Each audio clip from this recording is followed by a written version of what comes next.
happy with what you put on film. You thought you guys responded well in the walkthrough on Sunday. How did today go, and what did you take from that game? It's been a whole turnaround from last week. We didn't go in there playing how we wanted to play at all. We didn't get fast, we wasn't physical. We did everything wrong that could possibly go wrong and still come out with a victory. So that was just detrimental to like our mental, going being the top team, that we think we are, and then playing like that. But then Sunday we came in, everybody had a purpose. We were moving around fast, we were moving around physical. Like you could tell once we walked into the lift, everything was different. I know you don't want to have to learn a lesson like that, but you think the lesson was learned and you take it from it? I think it was definitely like a lesson learned. You can't look down on any opponent you go up against. Everybody has a hit out on us. They want to get us. Everybody they got something they want to prove against us. They did that. We can't let that happen again. We got to go out there and play how we play. We're the top team, and we can't let that ever happen again. Shouldn't have that kind of problem getting up against for Clemson. How exciting is this challenge for you to get back to that?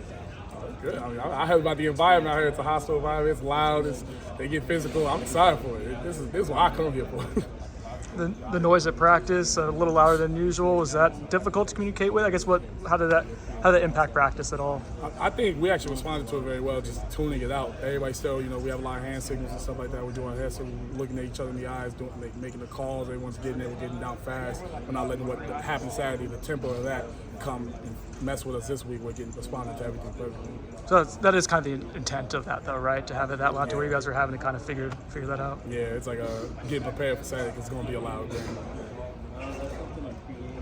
Are offenses showing you specifically more looks? Are they blocking differently than they did last year as far as using running backs or tight ends or double teams? Yeah, last year I was getting a lot of one-on-ones. I'll get chips every now and then, but I responded to them well. But this year it's getting the slide. I'm getting the chip by the running back with the guard coming with me. The tight end's taking me, and then the running back shipping me, and the tackle's coming out of nowhere. I'm getting blocks I've never seen before, even like at other levels. So it's definitely difficult, but with the film I've studied, watching people at the next level, everything like that, I think I'm getting a hold of it, understanding how I can counteract stuff like that. How much does it affect the way you rush a passer, though, when Jane Daniels is one of the quarterbacks, and then that kid last week ran around like a slot receiver, like he was really quick. How does that change the way you rush a quarterback? We have to change our rushes a little bit. You can't go too high because then they're just going to take a gap. You can't go too low because then they're going to bounce outside you because they're quick enough to do that. And we have the speed to contain them to the edge, but only to a certain point. If they get to a certain point, they're gone. So you just have to change your rush, constrict the pocket, just make sure there's no ways they can get out of it. And the kid this week can move a little bit too, right? Yeah. Like he's a good athlete. I don't know if he's quite the Boston College kid, but he's a good athlete. No, he's a great athlete. He's very fast. He gets downhill. Once he gets downhill, he's quick and everything like that. Running back and the quarterback. So that's something we definitely have to take into consideration because we don't go up against a lot of quarterbacks that are just going to sit in the pocket and throw the ball.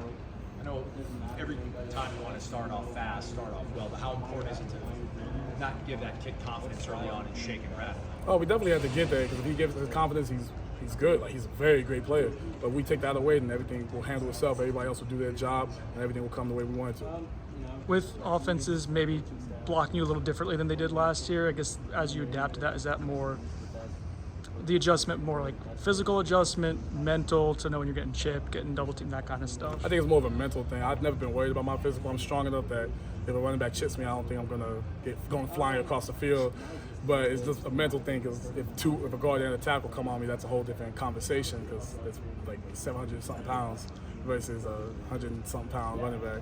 So it's just a mental thing, figuring out, all right, if he chips me, I have to do this instead, or I have to go attack him. So he's like in his head, he's like, oh, he's going to come attack me, so he lays off a little bit. So it's kind of a mental thing. How do I handle it? The coaches I know have talked about how you've been maybe more impactful than your numbers show through the first few games. Is it hard to not worry about that a little, maybe not having the production of last year? Or is that an easy thing to kind of put aside for you? It was hard, definitely at the beginning of the season, especially social media. You're looking at it, everybody's like, oh, he had no sacks, he had no impact on the game, he didn't do anything. But then me and Coach Norvell sat down last week, and he was like, you're doing great, like, just keep doing what you're doing. He really helped my confidence because it took a big plummet for a minute, just playing, like, not having the production I wanted.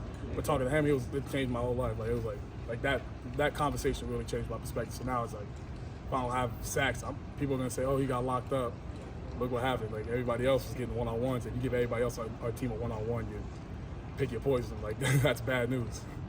You guys have been, I feel like, really good stopping running backs. You've had some quarterbacks that have busted loose, but why have you all been so good at stopping like traditional running backs running the ball? Oh, because we're a strong front. As D-line, we just handle everything. We stay in our gaps. We know our linebackers are going to come handle theirs, so we just have to do ours. We'll constrict every gap. We're strong enough to press them back. If there's a little bit of space, everyone will close it down. I'll close it down. The call will bring it down. Everything like that. So it just depends. Like, people just handle what they got to do, their job. And then Shipley obviously is a very good player. The kid behind him is a good player. What kind of challenge is this going up against? It's just that running attack? his ability to bounce outside the pocket. We'll be able to handle, putting people in gaps and constricting the pocket, everything like that. But it's his ability to bounce, how quick he is, how fast he is, how he reads the game so well. He gets down the hill so well. He's an amazing player. So we just have to be prepared for whatever he does and respond to it. And rally to the ball too, because he can break some tackles. Most definitely. Once one person gets him up, holding them, everybody has to get in there and finish him down. You said you're really